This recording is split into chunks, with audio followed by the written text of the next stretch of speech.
नमस्कार साथियों, आप सभी का स्वागत है VIP Kotputli education YouTube channel पर। RWGS Nidhi book solution polity question number 151। मौलिक कर्तव्य के बारे में निम्नलिखित में से कौन सा कथन सही नहीं है? राइट आंसर होगा संविधान में इनका समावेश अमेरिकी संविधान से प्रेरित था। मूल कर्तव्यों का प्रावधान सोवियत संघ के संविधान से प्रेरित है। मूल कर्तव्य को 42वें संविधान संशोधन को 1976 द्वारा जोड़ा गया।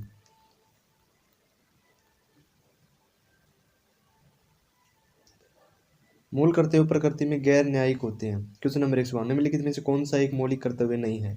राइट आंसर हो चुनाव के दौरान मतदान करना। सरदार स्वर्ण सिंह समिति की सिफारिशों पर 42वें संविधान संशोधन 1976 द्वारा मूल कर्तव्य को जोड़ा गया। मूल कर्तव्यों का प्रावधान संविधान के भाग 4 के कै 151 कै में है।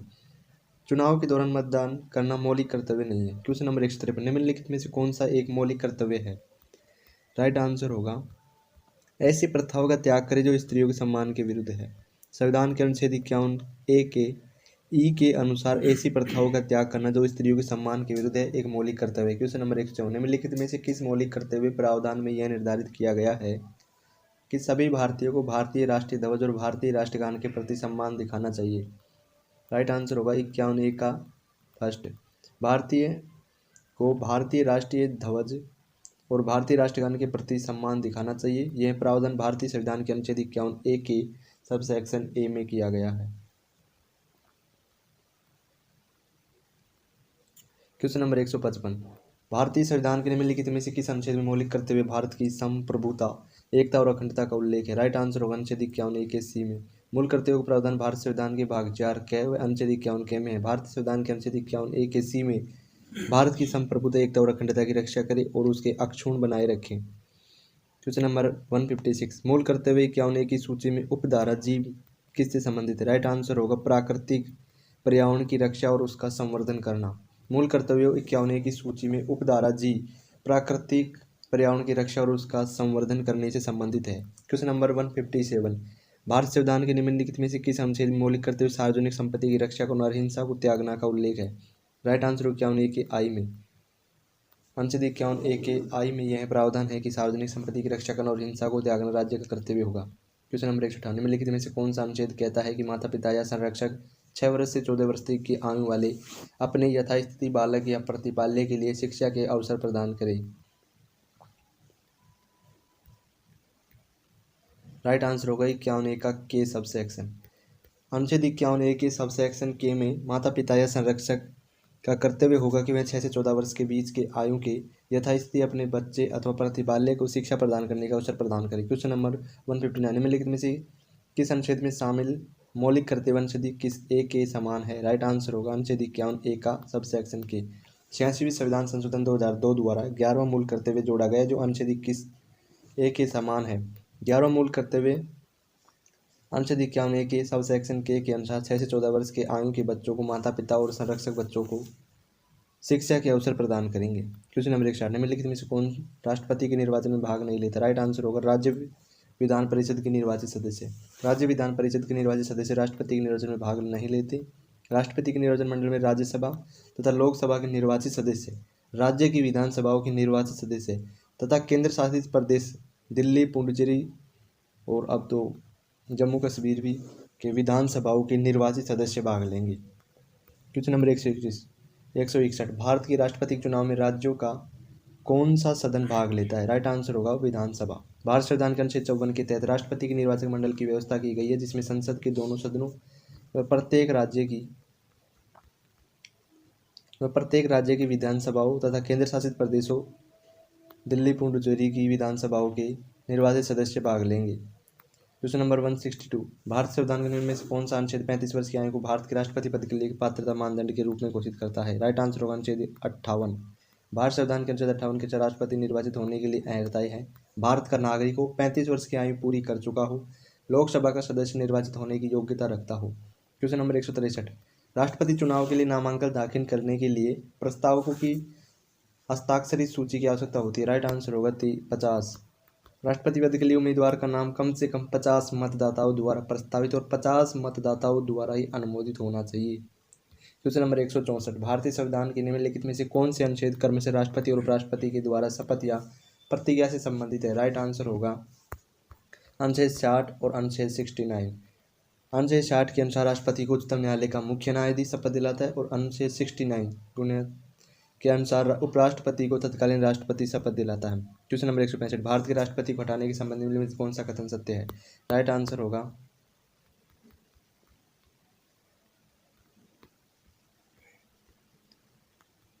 केवल ए और डी, केवल ए और डी, ऑप्शन नंबर डी सही है। यानी महाभियोग प्रस्ताव उस सदन की कुल सदस्य के 2/3 बहुमत से पारित किया जाता है। संविधान के अनुच्छेद 61 के अंतर्गत यह प्रावधान है कि राष्ट्रपति द्वारा संविधान का अतिक्रमण करने पर संसद को यह शक्ति प्रदान की गई है कि महाभियोग की प्रक्रिया द्वारा राष्ट्रपति को हटा सकते हैं। महाभियोग की प्रक्रिया में संसद के किसी भी सदन से शुरू की जा सकती है, लेकिन इस प्रक्रिया में राष्ट्रपति को 14 दिन पूर्व नोटिस देना अनिवार्य है। महाभियोग का आरोपी जिस सदन से लगाया गया है उस सदन की कुल सदस्य संख्या के 2/3 बहुमत से संकल्प पारित कर अगले सदन के लिए भेज दिया जाता है। क्वेश्चन नंबर 166, भारत संविधान के निम्नलिखित में से किस अनुच्छेद में भारत के राष्ट्रपति का महाभियोग की प्रक्रिया का उल्लेख है? राइट आंसर होगा अनुच्छेद 61। राष्ट्रपति पर महाभियोग की प्रक्रिया का प्रावधान अनुच्छेद 61 में दिया गया है। राष्ट्रपति द्वारा संविधान का अतिक्रमण करने पर इसके विरुद्ध महाभियोग चलाया जाता है। राष्ट्रपति के विरुद्ध महाभियोग संसद द्वारा चलाई जाने वाली एक अर्ध न्यायिक प्रक्रिया है। राष्ट्रपति पर महाभियोग का प्रावधान अमेरिका के संविधान से लिया गया है। महाभियोग का प्रस्ताव संसद के किसी भी सदन से प्रस्तुत किया जा सकता है। इस प्रस्ताव की सूचना राष्ट्रपति को 14 दिन पूर्व प्राप्त होनी चाहिए। क्वेश्चन नंबर 167, निम्न में से किस कारण भारत के राष्ट्रपति को महाभियोग द्वारा उसके पद से हटाया जा सकता है? राइट आंसर होगा संविधान का उल्लंघन करने पर। राष्ट्रपति पर महाभियोग का प्रावधान भारत संविधान के अनुच्छेद 61 में है। संविधान का अतिक्रमण या उल्लंघन करने पर संसद को यह शक्ति प्राप्त है। राष्ट्रपति पर महाभियोग की प्रक्रिया चला सकती है। राष्ट्रपति पर महाभियोग का प्रावधान अमेरिका के संविधान से लिया गया है। राष्ट्रपति के विरुद्ध महाभियोग संसद द्वारा चलाई जाने वाली एक अर्ध न्यायिक प्रक्रिया है। क्वेश्चन नंबर 168, भारत संविधान के निम्न में से कौन सा अनुच्छेद भारतीय संविधान के भाग 5 से संबंधित है? राइट आंसर होगा अनुच्छेद 62। भारत संविधान का भाग 5 संघ से संबंधित है। भाग 5 अनुच्छेद 52 से 151 तक है ये। अतः भारतीय संविधान के अनुच्छेद 62 में राष्ट्रपति के पद की रिक्ति को भरने के लिए कराए जाने वाले चुनाव उनकी पदावधि संबंधित प्रावधान किया गया है। क्वेश्चन नंबर 169, भारत के संविधान के किस अनुच्छेद में यह प्रावधान है कि राष्ट्रपति या उपराष्ट्रपति के चुनाव में उत्पन्न विवाद सर्वोच्च न्यायालय द्वारा निपटाए जाएंगे? राइट आंसर अनुच्छेद 71। अनुच्छेद 80, राज्यसभा की संरचना। अनुच्छेद 60, राष्ट्रपति द्वारा शपथ या प्रतिज्ञा। अनुच्छेद 65, राष्ट्रपति के पद से आकस्मिक रिक्ति के दौरान या उनकी अनुपस्थिति में उपराष्ट्रपति का राष्ट्रपति के रूप में कार्य करना। क्वेश्चन नंबर 170, भारत संविधान का कौन सा अनुच्छेद राष्ट्रपति और उपराष्ट्रपति के निर्वाचन संबंधित या सशक्त विषय से संबंधित है? राइट आंसर होगा भारतीय संविधान का अनुच्छेद 71।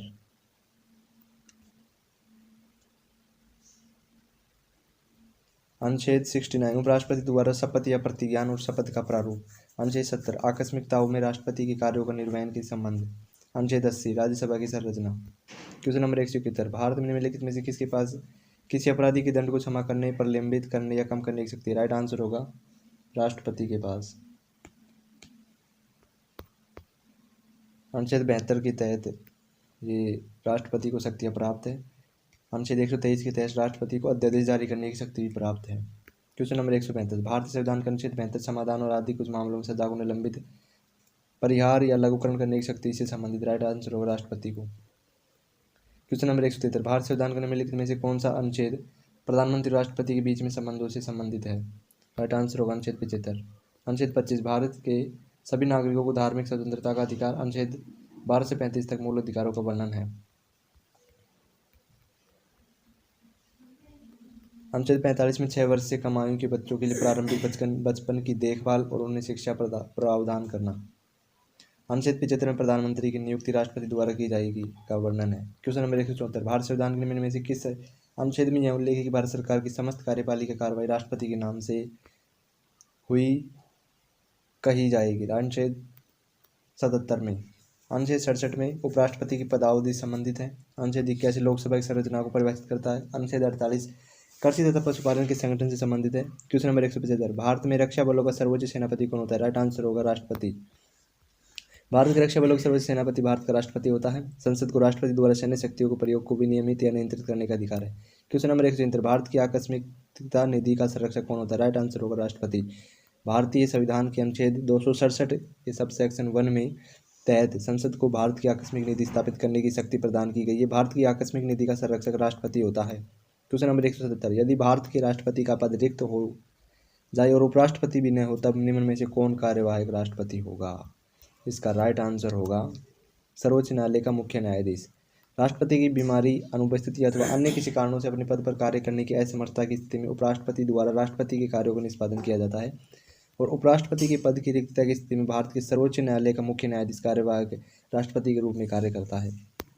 क्वेश्चन नंबर 178, संसद के दोनों सदनों द्वारा पारित होने और खालिस्तान द्वारा सहमति के बाद कोई विधेयक संसद का अधिनियम बन जाता है। राइट आंसर होगा राष्ट्रपति के सिग्नेचर के बाद।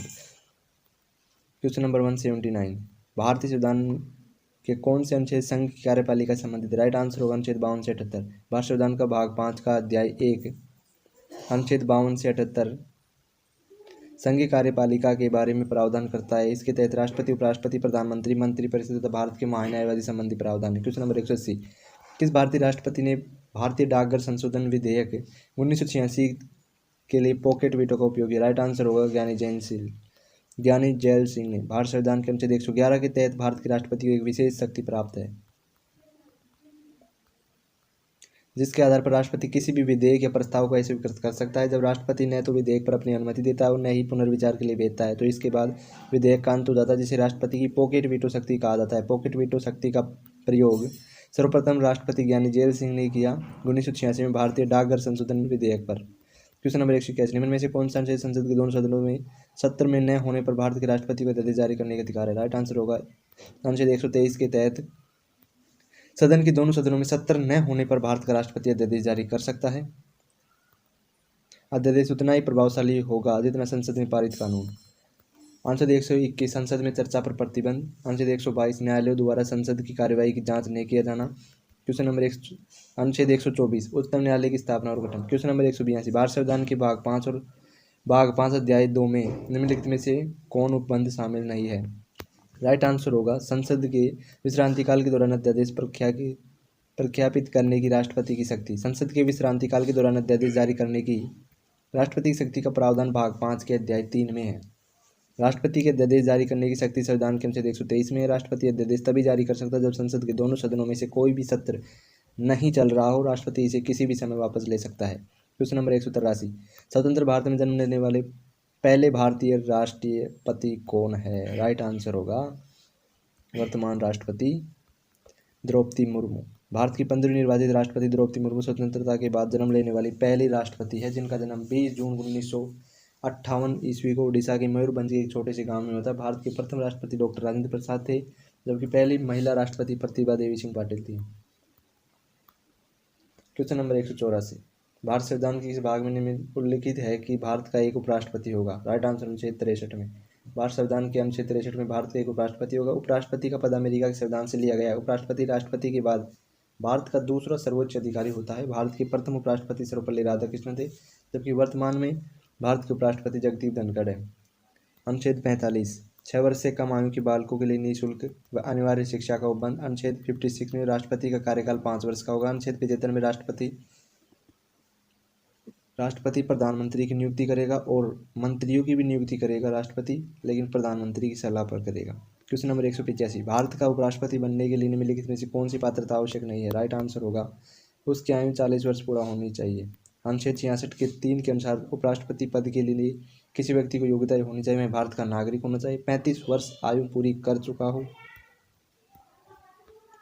राज्यसभा का सदस्य निर्वाचित होने की योग्यता रखता हो। क्वेश्चन नंबर 186 भारत के उपराष्ट्रपति के पद को शपथ कौन दिलाता है? राइट आंसर होगा भारत के राष्ट्रपति। संविधान के अनुच्छेद 63 के अनुसार उपराष्ट्रपति के पद का प्रावधान किया गया है। उपराष्ट्रपति का पद संयुक्त राज्य अमेरिका से प्रेरित है। उपराष्ट्रपति को शपथ राष्ट्रपति द्वारा दिलाई जाती है। उपराष्ट्रपति राज्यसभा का पदेन सभापति होता है। क्वेश्चन नंबर 187 राज्यसभा का पदेन सभापति कौन होता है? राइट आंसर होगा भारत का उपराष्ट्रपति। राज्यसभा एक स्थायी सदन है। इसके 1/3 सदस्य प्रति 2 वर्ष में सेवानिवृत्त होते हैं। राज्यसभा के सदस्य का कार्यकाल 6 वर्ष का होता है। राष्ट्रपति द्वारा प्रधानमंत्री को पद की शपथ दिलाई जाती है और प्रधानमंत्री सरकार का मुखिया होता है। राष्ट्रपति अपना त्यागपत्र उपराष्ट्रपति को देता है। क्वेश्चन नंबर 188 सेवानिवृत्ति होने वाले उपराष्ट्रपति के कार्यकाल की समाप्ति की कितनी अवधि के भीतर अगले उपराष्ट्रपति का चुनाव होता है? राइट आंसर होगा 60 दिन। अगले उपराष्ट्रपति का निर्वाचन निवर्तमान उपराष्ट्रपति की पदावधि की समाप्ति के 60 दिनों के भीतर किया जाना चाहिए। क्वेश्चन नंबर 189, भारतीय संविधान का कौन सा अनुच्छेद उपराष्ट्रपति के चुनाव से संबंधित है? राइट आंसर होगा अनुच्छेद 66। भारतीय संविधान के अनुच्छेद 66 के अनुसार उपराष्ट्रपति का निर्वाचन संसद के दोनों सदनों के सदस्यों से मिलकर बनने वाले निर्वाचक मंडल द्वारा आनुपातिक प्रतिनिधित्व पद्धति के अनुसार एकल संक्रमण मत द्वारा होता है। अनुच्छेद 64, उपराष्ट्रपति का राज्यसभा का पदेन सभापति होना। क्वेश्चन नंबर 190, उपराष्ट्रपति का चुनाव लड़ने के इच्छुक उम्मीदवार को जमानत राशि के तौर पर कितनी राशि जमा करनी होती है? राइट आंसर होगा 15,000। उपराष्ट्रपति पद के लिए प्रत्याशी का नाम कम से कम 20 मतदाता द्वारा प्रस्तावित और 20 मतदाताओं का अनुमोदन होना चाहिए और 15,000 रुपये की जमानत राशि जमा की जाती है। क्वेश्चन नंबर 191 में से कौन भारत के प्रथम उपराष्ट्रपति? राइट आंसर होगा सर्वपल्ली राधाकृष्णन। भारत के प्रथम उपराष्ट्रपति और देश के दूसरे राष्ट्रपति थे। डॉक्टर सर्वपल्ली राधाकृष्णन का जन्म 5 सितंबर 1888 को मद्रास में हुआ था। इनके जन्म दिवस के उपलक्ष्य में भारत में प्रतिवर्ष राष्ट्रीय शिक्षक दिवस मनाया जाता है। डॉक्टर सर्वपल्ली राधाकृष्णन को 1954 में भारत रत्न से सम्मानित किया गया। क्वेश्चन नंबर 192, भारत के तीसरे उपराष्ट्रपति निम्न में से कौन थे? राइट आंसर होगा वीवी गिरी। वीवी गिरी भारत के तीसरे उपराष्ट्रपति व चौथे राष्ट्रपति थे। वीवी गिरी एकमात्र व्यक्ति जो कार्यवाहक राष्ट्रपति और उपराष्ट्रपति दोनों बने। वीवी गिरी का जन्म मद्रास प्रेसिडेंसी की ब्रह्मपुर में हुआ था। इन्हें वर्ष 1975 में भारत का सर्वोच्च नागरिक अलंकरण भारत रत्न से सम्मानित किया गया था। क्वेश्चन नंबर 193, निम्न में से कौन भारत के उपराष्ट्रपति कभी नहीं बने हैं? Option A Gulzari Lal Nanda, option B D Jatti, option C V V Giri, option D Zakir Hussain. Right answer हो गुलजार लाल नंदा। गुलजार लाल नंदा का जन्म 4 जुलाई 1898 ईस्वी वर्तमान पाकिस्तान के पंजाब प्रांत के सियालकोट में हुआ था। गुलजारी लाल नंदा भारत के प्रथम और एकमात्र कार्यवाहक प्रधानमंत्री थे। 1964 में पंडित जवाहरलाल नेहरू की मृत्यु के बाद 13 दिवसीय कार्यकाल के लिए भारत के प्रधानमंत्री बने थे। भारत के सर्वोच्च नागरिक पुरस्कार भारत रत्न और पद्म विभूषण दोनों पुरस्कारों से वर्ष 1997 में सम्मानित किया गया। क्वेश्चन नंबर 194, भारत के संविधान के किस अनुच्छेद के तहत प्रधानमंत्री मंत्रिपरिषद का प्रमुख होता है? राइट आंसर होगा अनुच्छेद 74 के अनुसार। अनुच्छेद 74 के तहत कहा गया है कि राष्ट्रपति को सलाह और सहायता देने के लिए एक मंत्रिपरिषद होगा जिसका मुखिया प्रधानमंत्री होगा। अनुच्छेद 60, राष्ट्रपति द्वारा शपथ या। अनुच्छेद 148, नियंत्रक एवं महालेखा परीक्षक के बारे में उपबंध। अनुच्छेद 52, भारत का एक राष्ट्रपति होगा। क्वेश्चन नंबर 195, मंत्रिपरिषद में मंत्रियों की नियुक्ति राष्ट्रपति द्वारा खालिस्तान की सलाह पर की जाती है। राइट आंसर होगा प्रधानमंत्री। भारत संविधान के अनुच्छेद 75 के क्लोज 1 में कहा गया है कि प्रधानमंत्री की नियुक्ति राष्ट्रपति करेगा और अन्य मंत्रियों की नियुक्ति राष्ट्रपति प्रधानमंत्री की सलाह पर करेगा। क्वेश्चन नंबर 196, निम्न में से किसने 1979 में भारत के प्रधानमंत्री मोरारजी देसाई की जगह ली? राइट आंसर होगा चौधरी चरण सिंह जी ने। चौधरी चरण सिंह जी 28 जुलाई 1979 को 14 जनवरी 1980 के बीच भारत के 5वें प्रधानमंत्री के रूप में कार्य किया। किसानों और उनके अधिकारों के संबंधी मुद्दे उठाने के कारण उन्हें भारत के चैंपियन कहा जाता है, जिनका जन्मदिन 23 दिसंबर को भारत के किसान दिवस के रूप में मनाया जाता है। चौधरी चरण सिंह अंतर्राष्ट्रीय हवाई अड्डा लखनऊ में स्थित है। इसकी समाधि स्थल का नाम किसान घाट है। क्वेश्चन नंबर 197, लोकसभा के अधिनियमों के अंतर्गत सदन का नेता का अर्थ खालिस्तान से है यदि वह लोकसभा का सदस्य हो। राइट आंसर होगा प्रधानमंत्री। लोकसभा के नियमों के अनुसार आमतौर पर भारत का प्रधानमंत्री लोकसभा के सदन का नेता होता है। यदि प्रधानमंत्री लोकसभा के सदस्य न हो तो सदन के नेता का चुनाव कर सकते हैं। क्वेश्चन नंबर 198, सितंबर 2022 में भारत के अटॉर्नी जनरल महान्यायवादी के रूप में किसे नियुक्त किया गया था? राइट आंसर होगा आर वेंकटरमणी। भारत संविधान के भाग 5 अनुच्छेद 76 के तहत भारत के महान्यायवादी पद का सृजन किया गया है। अटॉर्नी जनरल भारत सरकार का सर्वोच्च विधिक अधिकारी होता है जो भारत सरकार को कानूनी मामलों पर सलाह देता है। अटॉर्नी जनरल उच्चतम न्यायालय व उच्च न्यायालय में भारत सरकार का प्रतिनिधित्व भी करता है और भारत का प्रथम महान्यायवादी MCC तलवार थे। अनुच्छेद 76 के महान्यायवादी की नियुक्ति संघीय मंत्रिपरिषद की सलाह पर राष्ट्रपति करेगा। क्वेश्चन नंबर 199, भारत का सर्वोच्च विधि अधिकारी कौन होता है? राइट आंसर होगा भारत का महान्यायवादी। भारत के महान्यायवादी को भारत का सर्वोच्च अधिकारी माना जाता है। भारत के संविधान के अनुच्छेद 76 में महान्यायवादी संबंधित महान्यायवादी की नियुक्ति राष्ट्रपति द्वारा की जाती है। क्वेश्चन नंबर 200, भारत के महान्यायवादी अटॉर्नी जनरल के रूप में नियुक्त होने के लिए आवश्यक योग्यता कितनी है? राइट आंसर होगा सर्वोच्च न्यायालय के न्यायाधीश। भारत संविधान के अनुच्छेद 76 के अनुसार महान्यायवादी की नियुक्ति संघीय मंत्रिपरिषद की सलाह पर राष्ट्रपति द्वारा की जाती है। राष्ट्रपति ऐसे व्यक्ति को महान्यायवादी नियुक्त करता है जो उच्चतम न्यायालय का न्यायाधीश बनने की योग्यता रखता हो। Thank you for watching, like the video, subscribe the channel.